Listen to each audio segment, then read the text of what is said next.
के अपने YouTube channel में आपका फिर से एक बार स्वागत है। आज हम लोग बात करने जा रहे हैं दरिंदे मोहम्मद बिन कासिम का इतिहास आखिर क्या। भारत पर इस्लाम की चोट मोहम्मद बिन कासिम ने सन 712 ईस्वी में बड़ी प्रमुखता के साथ की थी। वह 17 वर्ष की उम्र में भारत आया था। यहीं का खाया पिया और फिर यहीं पर कत्लेआम और लूटपाट की। ऐसा नहीं है कि इसने पहली बार भारत को लूटने का भरपूर प्रयास किया। इससे पूर्व 75 साल तक भारत को लूटने और इसके प्राचीन समृद्ध संस्कृति विरासत को नष्ट करने के अनेकों बार प्रयास किए गए, परंतु दुर्भाग्य से यह पहला इस्लामिक प्रयास था जिसने राष्ट्र के इस किले के अंदर सेंध लगाने में सफलता प्राप्त की थी। इससे पहले इस दरिंदे ने अबसीनिया, इराक, ईरान सहित कजानिस्तान, उज़्बेकिस्तान पर भी इस्लाम का परपंच लहराया था। इससे पहले मैं अपनी बात को आगे बढ़ाऊं, एक बात का खुलासा मैं कर देना चाहता हूं। सामान्यतः भारत के इतिहासकारों की यह मान्यता रही है कि तलवार का सामना भारतीय लोग, भारतीय समाज में व्याप्त मूर्ति पूजा, आपसी फूट, अंधविश्वास और यहाँ के राजाओं की निष्क्रियता जैसे कारणों के चलते नहीं कर पाए। परंतु एक तथ्य पर विचार नहीं के बराबर किया गया, वह है सुबूत और ज्ञानवान व्यक्ति रक्त और पाशविकता के खेल की परिकल्पना तक भी नहीं कर सकता। जहां तक बहादुरी का सवाल है, इसमें बढ़िया प्रदर्शन करना अलग बात है। भारतीय लोग अपने ज्ञान के, धार्मिक जीवन के, क्षत्रिय बल के नामी रहे हैं, किंतु सत्ता और पाशविकता का निर्मम खेल इन्होंने कभी नहीं खेला।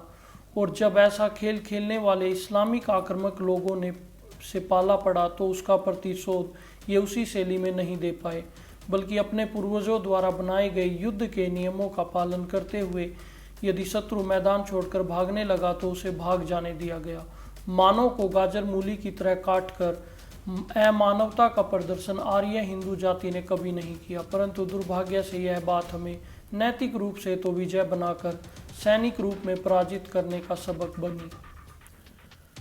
परंतु हमने इतिहास से सीख नहीं ली, जो हमारे पराजय का दूसरा कारण बनी। जब शत्रु ने हमारा भूभाग को छीना, हड़पा, तब हमने उस भूभाग के प्रति अपेक्षा बरती और उसे थोड़ा सा भाग कहकर हल्के में ले लिया। और यही बात नेहरू जी ने कश्मीर के विषय में भी उस अनउपजाऊ भूमि और पहाड़ी क्षेत्र कहकर संसद में प्रकट की थी, जिसे हम कुछ मानते रहे, शत्रु उसे सब कुछ मानता रहा और अपना आकार धर्मांतरण के माध्यम से बढ़ाता गया।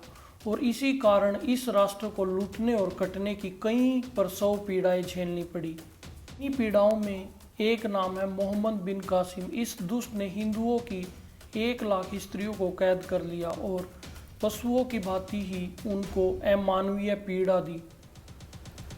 इसने ही कुरान को अंतिम पुस्तक मानकर मीनार और गुंबद बनाकर मंदिरों को मस्जिद में परिवर्तित कर दिया। उस समय के खलीफा का कर्ता धर्ता इराक का शासक था, जिसके विषय में बायोग्राफिकल डिक्शनरी के अल हजाज नामक शीर्षक में कहा जाता है कि इस पागल नर पिशाच ने अपने आदमियों के द्वारा 1,20,000 लोगों को कटवा कर फिकवा दिया था। यहाँ इसकी मृत्यु के बाद जेल खाने में 30,000 पुरुष और 20,000 स्त्रियां बंद पाई गई थी। और मोहम्मद बिन कासिम द्वारा वर्तमान अफगानिस्तान में भी कत्लेआम किया गया। भारी संख्या में धर्म परिवर्तन करवाया गया। स्त्रियों से बलात्कार करके घरों को नष्ट कर दिया गया। गांव में आग लगवा दी गई। मंदिरों को मस्जिद बना दिया गया। रातों रात मंदिर के पुजारी ब्राह्मणों को मुल्ला बनाकर कोड़ों के पहरे में उनको नमाज अदा कराई गई। ऐसे लाखों उदाहरण मंदिरों के मिल जाएंगे जो अब मस्जिद में बदल चुके हैं। श्री PAM महोदय अपनी पुस्तक भारत में मुस्लिम सुल्तान भाग 1 पेज 33 पर लिखते हैं, यह कटु सत्य है कि भारत पाकिस्तान के प्राय सभी मुल्ले और मौलवी परिवर्तित हिंदू संतान है। आज जहां वे नमाज पढ़ रहे हैं, कभी वहां पर उनके पूर्वज मंदिरों में पूजा किया करते थे।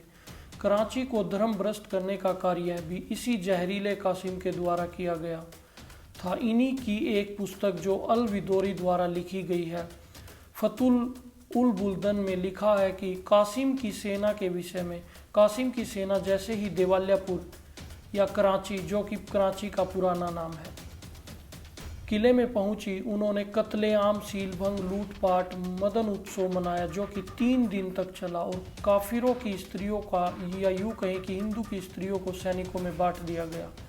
मुख्य मंदिर को मस्जिद बना दिया गया। भगवे झंडे की जगह हरा इस्लामिक झंडा फहरा दिया गया और 30,000 औरतों को बगदाद भेज दिया गया। परंतु हम हिंदू तो सहनशीलता के प्रतीक हैं, तो हमको कुछ फर्क नहीं पड़ता। परंतु हिंदू एक बात हमेशा याद रखे, यदि इतिहास को दोबारा नहीं दोहराना चाहते तो इन इतिहास की गलतियों से सीख लेनी ही पड़ेगी।